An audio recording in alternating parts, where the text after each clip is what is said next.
Hi viewers, ഗോബൂസ് kitchen ബ്ലോഗിലേക്ക് എല്ലാവർക്കും സ്വാഗതം.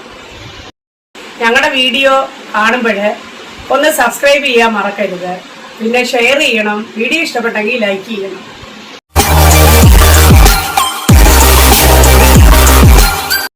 നമ്മൾ കോളിഫ്ലവറും ചെറിയ ഉള്ളിയും വെച്ച് ഒരു അടിപൊളി കറി ഉണ്ടാക്കുക. അത് ചോറിനും പറ്റും, ചപ്പാത്തിക്കും പറ്റും. ചെയ്തു നോക്കാം. കോളിഫ്ലവർ അടത്തി വെള്ളത്തിലിട്ട് തിളപ്പിക്കാൻ പോകുന്നു, മഞ്ഞൾപ്പൊടി ഉപ്പും ചേർത്തിട്ട്. എന്നിട്ട് ബാക്കി ചെയ്യാം. ഒരു ചീനച്ചട്ടിയിലേക്ക് 1 ടീസ്പൂൺ കഷ്ടിച്ച എണ്ണ ഒഴിക്കുക.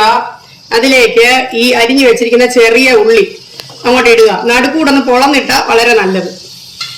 കുറച്ചു നേരം വഴറ്റുക. ഉള്ളി വറക്കുന്ന കൂട്ടത്തില് 1 നുള്ളു ഉപ്പിടുകയാണെങ്കിൽ നല്ല ക്രിസ്പി ആയിട്ട് ഇങ്ങനെ വറുത്ത് കിട്ടും.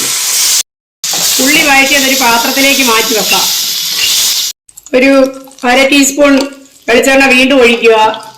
മഞ്ഞൾപ്പൊടി ഇട്ട് വേവിച്ചൂറ്റിയെടുത്ത കോളിഫ്ലവറിന്റെ കഷ്ണങ്ങളൊന്ന് വഴറ്റാം. വഴറ്റിയ കോളിഫ്ലവറും ചെറിയ ഉള്ളിയും കൂടെ കുറച്ച് വെള്ളം ഒഴിച്ച് നമ്മൾ വേവിക്കാൻ പോകും. 1 ഗ്ലാസ് വെള്ളം ഒഴിച്ചു. ഇനി നമ്മൾ വേവിക്കാൻ പോവുകയാണ്. കുറച്ചുകൂടെ മഞ്ഞൾപ്പൊടി ഇടാം. ഫ്ലവറിലും ഉള്ളിയിലും ഞാൻ കുറേശ്ശെ ഉപ്പ് ചേർത്തിരുന്നു, അതുകൊണ്ട് ഒരു 1/2 ടീസ്പൂൺ മാത്രം ഉപ്പ് ഇതിലേക്ക് ഞാൻ ഇടുകയാണ്. 1 ടീസ്പൂൺ 1.5 ടീസ്പൂൺ ഇടാം. മല്ലിപ്പൊടി ഇടുക.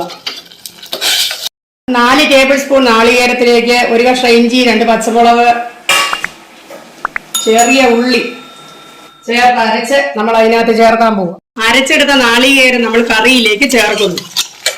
ഇരിക്കുന്ന കറിയിലേക്ക് കരിവേപ്പില ഇടുന്നു. ഒരു സവോള വഴറ്റി ഇടുന്നു. ഒരു ചെറിയ ടൊമാറ്റോയും കൂടെ നമ്മൾ ഇട്ട് വഴറ്റുവാണേ. സവോളയും തക്കാളിയും വഴറ്റിയത് കറിയിലേക്ക് നമ്മൾ ഇടുന്നു. കറി ഒന്നുകൂടി നന്നായി തിളപ്പിക്കുക. കുറച്ച് വെളിച്ചെണ്ണ ഒഴിച്ച് വാങ്ങി വെക്കാം. 1 ടീസ്പൂൺ വെളിച്ചെണ്ണ, കരിവേപ്പിലയും കൂടി ഇട്ടതിന് ശേഷം നമുക്ക് കറി വാങ്ങി വെക്കാം. ടേസ്റ്റി ആയിട്ട് വ്യത്യസ്തമായിട്ടുള്ളതായ ഒരു കോളിഫ്ലവർ കറി ഇവിടെ റെഡി ആയിട്ടുണ്ട്. എല്ലാവരും ചെയ്തു നോക്കുക. എല്ലാവർക്കും ഇഷ്ടപ്പെടും. ചപ്പാത്തിയുടെ കൂടെ ചോറിന്റെ കൂടെ എല്ലാം നമുക്ക് കഴിക്കാം. ഇനി ഒരു വീഡിയോയുമായിട്ട് നമുക്ക് വീണ്ടും കാണാം.